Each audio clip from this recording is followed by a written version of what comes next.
अध्यक्ष महोदय, मैं वित्तीय वर्ष 2025-26 का आय व्यय विवरण सदन में प्रस्तुत करता हूं।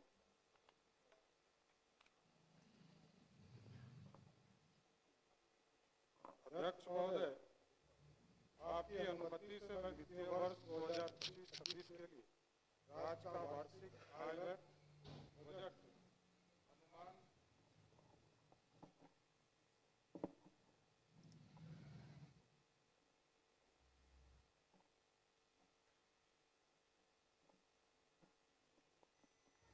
अनुमान सदन के समक्ष प्रस्तुत करता हूं।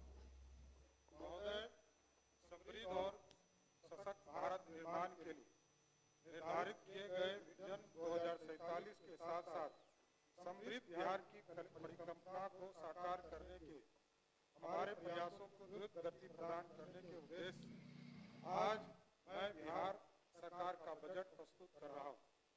आप अवगत हैं कि वर्षों की अराजकता के बाद राज्य को विकास के पथ पर लाने के हेतु पिछले लगभग 2 दशकों से नीतीश सरकार ने सफलतापूर्वक प्रयास किया है। अध्यक्ष महोदय, आज बिहार के विकास के लिए हमारे प्रयासों को राज्य की जनता ने जन समर्थन देकर सराहा है। इसके लिए हम उनका अभिनंदन करते हैं। साथ ही हमें एहसास है कि हमारी सरकार द्वारा वर्षों से अथक प्रयास से राज्य के विकास के लिए जरूरी मजबूत ढांचा के आधार पर नए बिहार के निर्माण के लिए और अधिक प्रयास करने की जरूरत है। इसके लिए हमारे साथ आदरणीय प्रधानमंत्री श्री नरेंद्र मोदी जी का मार्गदर्शन और आदरणीय मुख्यमंत्री श्री नीतीश कुमार जी के कुशल नेतृत्व, शक्ति और दृष्टि है, जो हमारे लिए विकसित बिहार की कल्पना को साकार करने के लिए प्रेरणा का कार्य करती है। महोदय, राज्य के विकास के लिए हमारे लक्ष्यों की प्राप्ति के लिए आदरणीय प्रधानमंत्री नरेंद्र मोदी जी द्वारा दिए गए मंत्र सबका साथ, सबका विकास, सबका विश्वास और सबका प्रयास महत्वपूर्ण है। साथ ही आदरणीय मुख्यमंत्री श्री नीतीश कुमार जी का संकल्प न्याय के साथ विकास हमारे लिए प्रेरणादायक शक्ति कार्य करती है। एक ओर जहां आदरणीय प्रधानमंत्री नरेंद्र मोदी के नेतृत्व में केंद्र की वर्तमान सरकार राज्य के विकास के लिए राज्य सरकार के साथ सहयोग कर रही है, वहीं आदरणीय मुख्यमंत्री जी नीतीश कुमार जी के नेतृत्व में राज्य की सरकार ने अपने राजकोषीय संसाधन से अतिरिक्त केंद्र की सरकार से मिलकर रहे सहयोग का भी राज्य के विकास के लिए सुव्यवस्थित तरीके से उपयोग किया है। महोदय, इस वर्ष प्रस्तुत केंद्र सरकार के बजट में बिहार को प्राथमिकता देने के लिए हम आदरणीय प्रधानमंत्री जी का विशेष आभार करते हैं।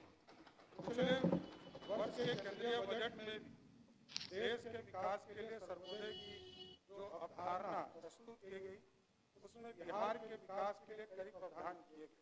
केंद्र और राज्य की डबल इंजन की सरकार के समेकित सहयोग से बिहार समग्र विकास और तेज गति से आगे बढ़ेगा, ऐसा हमारा पूर्ण विश्वास है।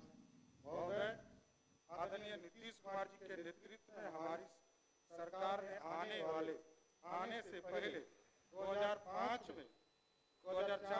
में जहां बजट 23,885 करोड़ रुपया था, वो इस साल 2025 में बढ़कर 3,17,000 करोड़ का हो चुका है। महोदय, न केवल बिहार के बजट के आकार में वृद्धि हुई, बल्कि नीतीश सरकार ने राज्य में वित्तीय अनुशासन को भी स्थापित किया है। राज्य सरकार ने अपने वित्तीय प्रबंधन को तय मानकों के भीतर रखा है। राज्य सरकार बढ़े हुए बजट का उपयोग राज्य के समन्वित विकास को आगे बढ़ाने में किया है, जिससे विभिन्न संकेतों में समय के साथ हुए सुधार में देखा जा सकता है। खासकर आधारभूत संरचना, शिक्षा, स्वास्थ्य और स्वास्थ्य के क्षेत्र में अभूतपूर्व कार्य इस दौर में हुए।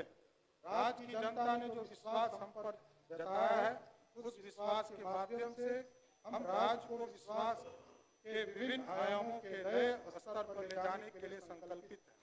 कुल मिलकर राज्य में आर्थिक एवं राजकोषीय नीति के बारे में संक्षिप्त रूप से सदन को अवगत कराना चाहूंगा।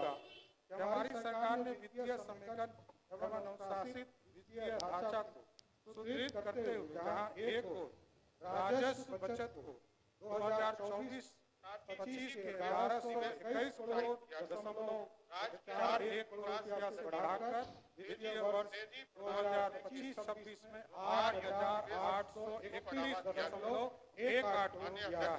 वहीं दूसरी ओर राजकोषीय उत्तरदायित्व एवं बजट प्रबंधन अधिनियम द्वारा निर्धारित राजकोषीय घाटा को सकल राज्य घरेलू उत्पाद पर 3% की निर्धारित सीमा के भीतर रखा है। इस बजट में अनेकों संस्थागत नीतियों को सहज और सुगम बनाया गया है। साथ ही निजी निवेश को प्रोत्साहित किया गया। राज्य के आर्थिक विकास की गति को तेजी प्रदान करने के लिए रोजगार युक्त निवेश को बढ़ावा दिया गया। माननीय अध्यक्ष महोदय, माननीय सदस्य एवं आम जनता की जानकारी हेतु 2025-26 के बजट का सारांश सदन के समक्ष प्रस्तुत करता हूं।